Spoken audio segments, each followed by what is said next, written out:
Hello, everyone, and welcome to another episode of The Guardian, the podcast where we discuss personal safety, preparedness, responsible firearm ownership. I'm your host, Michael Brown, but I also go by Bishop. And today, we're diving into an incredibly important topic: firearm safety inside the home. Whether you're a first time gun owner or a firearm enthusiast, ensuring that your home remains a safe environment is critical. Let's talk about some best practices and storage solutions and how to educate your family about firearm safety. Before we do that, I want to give a call to arms, or a call to action, if you will. Knowledge is power. So please share this information that you received today with anyone that you feel could benefit to empower and broaden their foundation of this topic. Feel free to follow me on Instagram at 300 Security Consulting. That's 300 Security Consulting, all spelled out lowercase, and on TikTok at 300 underscore security underscore consulting. All right. And before we get into today's topic, one more thing. I'd like to give a shout out to different companies or businesses that I think are very good companies and that have done well by me as far as me being a consumer and buying their products or using their services. And today I want to give a shout out to Vortex Optics. Those of you that are firearm owners are probably familiar with the company Vortex. Vortex is a top tier company when it comes to optics for both your handguns and your rifles, so any firearms, if you will. And these guys are awesome. Excellent customer service. I spent a great deal of money on a high end scope, and the instructions that came with it weren't very clear or detailed. It was almost written like they assumed that you already knew the product or knew what you were doing with it, and I didn't. I knew some of the things, but not everything. And I reached out and called the number, and they walked me through what I needed to know or what I didn't know right over the phone. I mean, it was awesome. I didn't have to wait in queue for a specialist or something like that. The young lady that answered the phone was able to help me. It was awesome. These guys are great, high quality products. Warranties are phenomenal, and the scopes that or the optics that you buy from them are just they're very durable and just high end. You can tell that they use quality pieces on that. I have two on two different handguns, and I have, like I said, a high end, high powered scope on a rifle, and I am very pleased with their work. So again, if you're looking for optics, take a look at Vortex Optics. You can find them at vortexoptics.com. Very great company, solid customer service, and their warranties are phenomenal. Are phenomenal. Okay, let's get into the topic of today: firearms and firearm safety inside the home. We all know that firearms are powerful tools and the damage that they can do. Just as recently as just yesterday, a couple of days ago, we had the mass shooting at Florida State University, and my condolences goes out to those families and all that were affected by that horrible incident. And it's it's kind of a coincidence that I'm doing this podcast with the timing of that. I had totally forgot about it until I started talking just now. And when we have these shootings like this around the country, this is when the country gets charged with people shouldn't own firearms and all of the negative talk about the Second Amendment and the right to bear arms and all that kind of good stuff. So this is kind of a good thing to get into right now. Is just as far as keeping your firearms safe or stored properly and ensuring that where you have them remains a safe environment for all. As we know, firearms are powerful tools, and with that power comes responsibility. If you're going to have that amount of power at your disposal or in your hands, there's a responsibility that comes with it.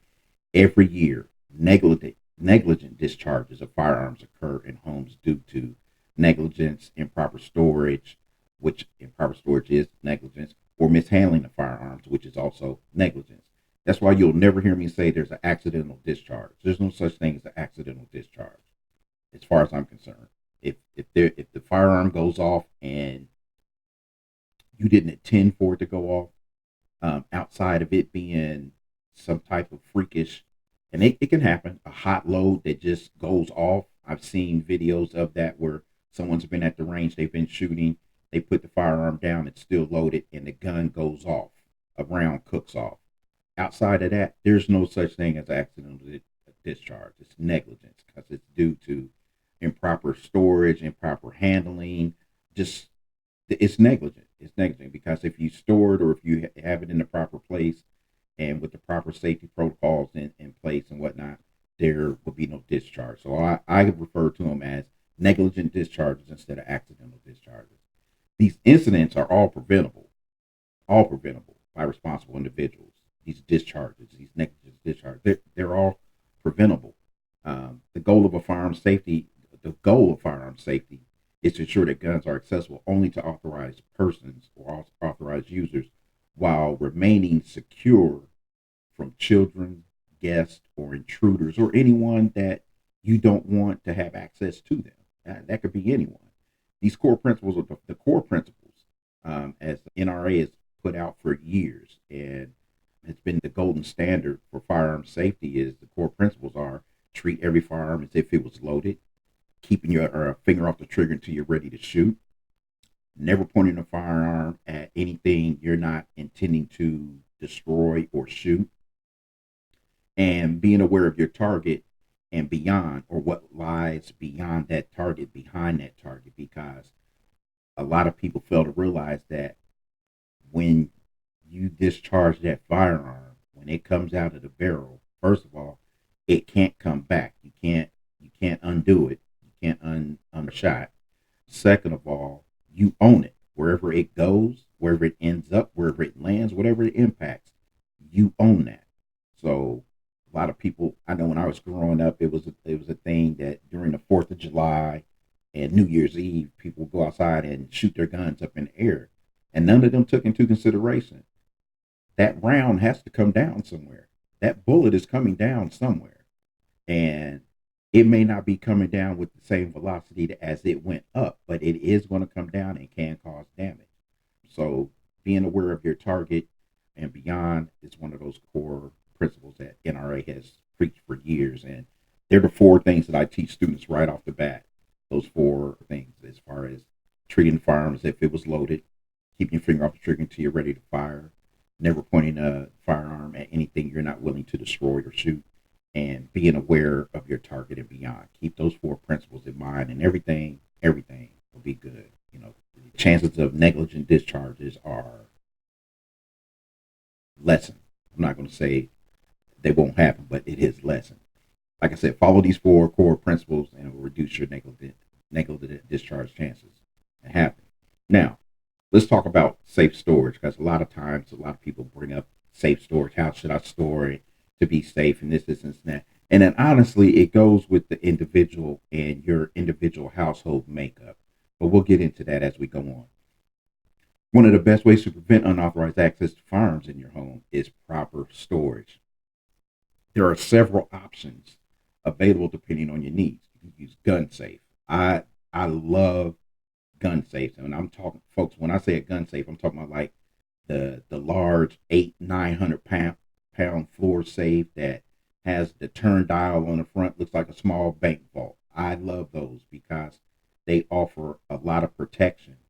They provide the highest level of security, protecting your firearms from both theft, unauthorized access, and fire, because they can also be utilized as a place to store important documents, because that's what I use mine for, because they have a fireproof, depending on which one you get, that they can be fireproof from 2 to 4 hours or even more, depending on the model that you get.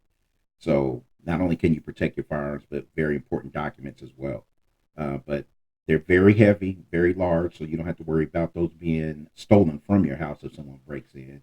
As I said before, they're fireproof for up to 2 to 4 hours.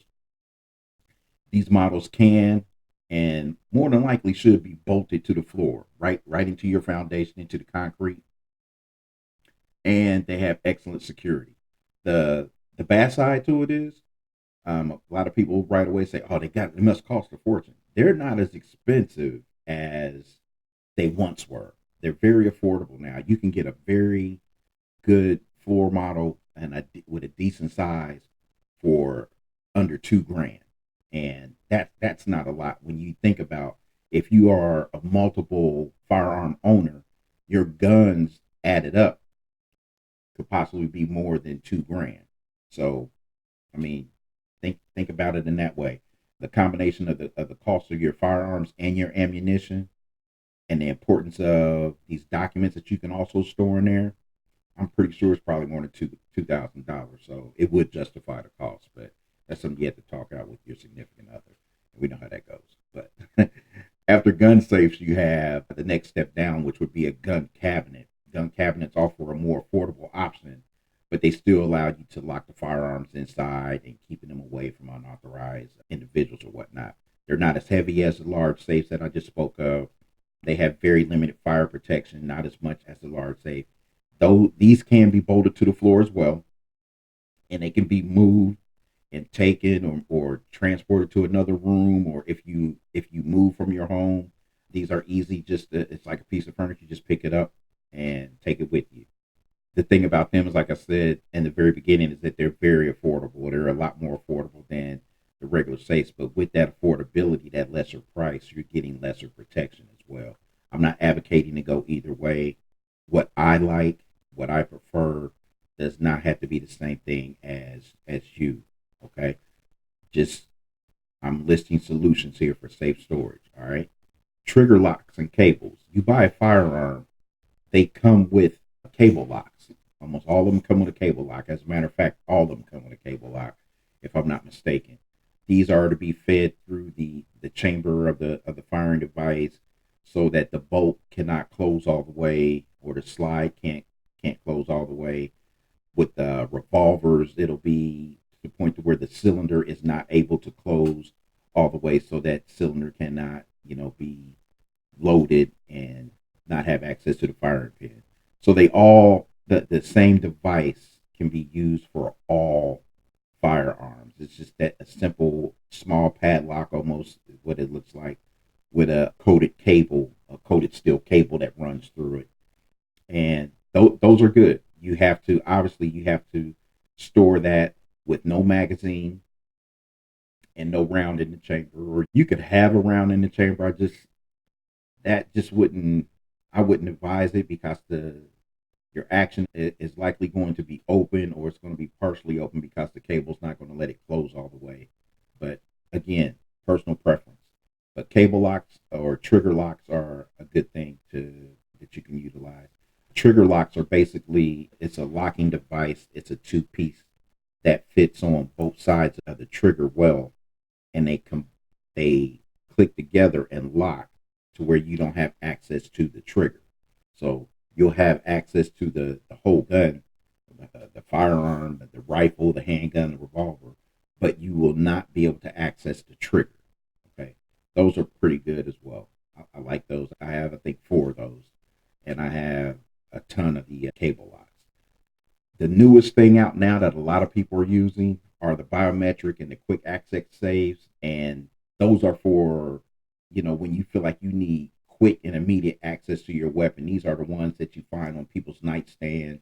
It looks like a regular box, and you may stick your hand into this little area and do a combination with your fingers or whatnot. Or it's biometric. It just uses your fingerprints of one finger or a combination of fingers, and only that person who is locked into that biometric software can open up that safe. So those are good as well. Just with those, I've been given pros and cons about all of them. With those, make sure your batteries are good, and or if it's a AC plug-in, make sure your power doesn't go out or anything like that. Because if the electronics is the only way that you can get into it, and those electronics fail, now all you have is a heavy box to defend yourself with. So think about those things and make the best choice. But like I said, I mean, you have all kinds of options for safe storage. I've even had some people, because I use it to store. I've used Pelican cases. I got a large Pelican case. I cut the foam out. I put my firearms inside the foam cutouts. You close it. Pelican case has two locking grommels in the front, yeah, where you can padlock it, and there it is. The only thing about that is it's a case. So if someone breaks in, All they got to do is just pick the case up, not even knowing what's in it, walk off with it, get to wherever they're going to be at, break it open, and they're like, "Oh man, I hit the jackpot." Unless you're going to bolt that to the floor, and I don't see anyone bolting a Pelican case to the floor, but you could. I mean, it's not unheard of. Again, personal preference. It's all about what you want or what you feel safe with or what you feel like you want to do. But we're talking about being safe, okay? Just keeping things safe. But all of those gun safes, gun cabinets, trigger locks, cable locks, biometric and quick access safes are all viable and good items that you can utilize to store your firearms. And they can work. You don't have to get the most expensive. You don't have to get the heaviest. You don't have to get the least expensive. You get whichever one works for you, your situation, and your home, and the way that you're going to function in your home. And it can work. It can work. They've all been created because they do work. They all have customers, have owners. They're still being sold. All four of them are still being sold because they do work. So take that in mind that when you become that home, that first, where are you going to store it? Okay, because the box that it comes in, that's a storage. Yeah, it's meant for storage, but it's not meant for safe storage because it's all portable. It can be taken from your home and all of those good things. But just remember, look at all of your options. Look at all your options. Don't be in a rush or feel pressure to buy a certain way. It's all going to depend on how you are. Remember, storing your ammunition separately from firearm further enhances safety when that firearm is not the home defense firearm. And what do I mean by that? If you have multiple firearms, well, no, I'm going to back that up. I'm not even going to say if you have multiple firearms because I'm gonna base this off of the first episode of being a first time firearm owner. You got your firearm, you bought it, you watched my first podcast, and it's like, okay, I'm gonna take this advice. You went out and you bought your firearm, and now you got it at home. What are you going? How are you going to store it? How are you going to store it? That goes right back to what we just covered. If you only have that one firearm, and that firearm is going to be your home defense firearm, and it's also going to be what you use for concealed carry, then something like that biometric and quick access safe would probably be ideal for you. Not the 900-pound gun safe for one handgun. That's not going to do it. I mean, I wouldn't do it. That wouldn't be practical. Even a gun cabinet would not be practical for one handgun. The biometric and the quick access safes that fit on a nightstand or in a nightstand drawer, under the bed, on the side of the nightstand, wherever you can strategically put it. And all you have is that one firearm and it's a handgun, then that may be your best bet. And then as the months and years go on, as you get probably get more into firearms and start buying more, then you can upgrade your storage as far as the capacity that it holds when you start increasing your quantity of firearms. Okay, but when we're talking about storing ammunition separately from firearms, that further enhances the safety when it comes to those firearms if it's not the defense, the home defense firearm. Meaning now you got multiple firearms. One of them is going to be the one that you go to when you hear something or when you're in home defense mode. You have multiple firearms. All of them are not going to be your go-to. So those that are not your go-to, how are you storing them? Are they being stored loaded? Are they being stored with ammunition in the same area or the same location or same storage container? Um, a lot of people say you should store it, separately. And that, my thoughts are this: if I have multiple firearms and I got one designated as my home defense, and that one's going to be loaded, all of the other firearms are in a safe, and they're they're in a safe. Their magazines are in that same safe, and I got boxes of ammunition in that same safe. It's like an armory. When I go to the armory and I go to get my weapon, I want to be able to get my weapon, my magazine, and my ammunition all in one place. I don't want to have to go to the gun cabinet or the gun safe to get this, and then traipse to another part of the house to get the ammunition because someone said, "Oh, it's safe. It's safer if you store the ammunition separate from the firearm." Well, if someone's in your house, and say, for instance, you've had a malfunction or something happened with your home defense firearm, and it's not operational, then what do? You don't just give up when you got other weapons in the house. So it's just something to think about. Again, like I said at the very beginning, it's the individual makeup on what you feel comfortable with and how you're going to operate and function in your home. It also depends on who do you have living in your home. If you have small children in your home, if you have preteens in your home, if you have college student children in your home, are they all trained? Are they not trained? Do they know where these firearms are at, or do they not know? All of that is going to take you need to take into consideration on how you're going to store your firearms. Um, Responsible home defense considerations, and that is a perfect segue going into that, talking about your children and different family members who may live with you, if they're comfortable, have access to these firearms. Responsible home defense considerations is if you keep the firearm for home defense, it's essential to balance accessibility with safety. Okay. And that's what we were talking about as far as having the firearms in this part of the house and the ammunition in another part of the house. Um, there's a lot of things that can go to the left when you do it like that. I'm not saying don't do it like that. I'm just saying that there are a lot of things that can work against you. Um, if you keep a firearm for home defense, it's essential, like I said, to balance that accessibility to safety. Know your local laws. Understand the legal implications of using firearm for self defense in your area. That's the first thing. Okay. Develop a home defense plan. These are really nice, and you'll have probably people within your family think that you're paranoid, but you got to have a plan, because if you don't plan and something happens, and now you're going to add this un unpredicted incident that takes place in your home, and you add a firearm into the mix, but there's no plan, how south can that go and how fast? You see what I'm saying? You got to have a plan. Practical situational awareness. Practice that. Get into that, into practicing situational awareness. And what do I mean by that? When you're out and about, again, people going to your buddies, friends, or family members. I think you're paranoid, but I do it all the time, and I've been doing it for so long. It People don't even notice that I'm doing it. But situational awareness. Whenever I go somewhere, I'm looking at, okay, where's the nearest exit?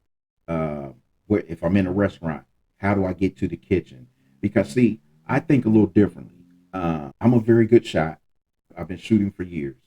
I'm a very good shot, but just because I'm a good shot and I carry concealed doesn't mean that when something pops off, I'm going to go to my sidearm and turn into John Wick and start handling the situation.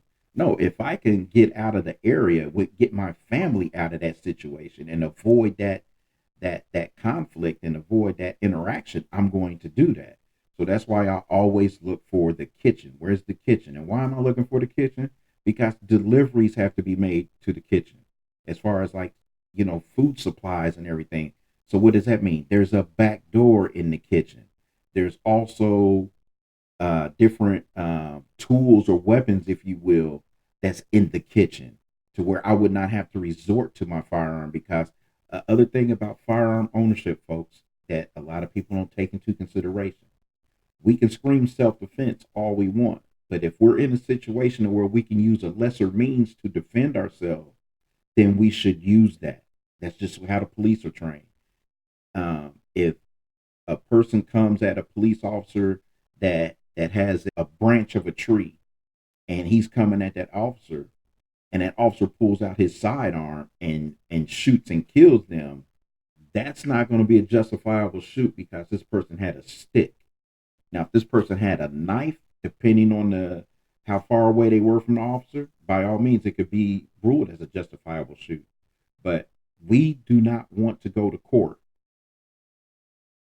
defending our use for our firearm when we could have went a different route, especially if we could have avoided it altogether by just leaving the area. So again, that's practicing situational awareness. You're walking down the sidewalk with your wife or your husband, and you see something up ahead that looks like uh, a small group of individuals arguing and pushing and shoving is going on. Why would you continue to walk that way?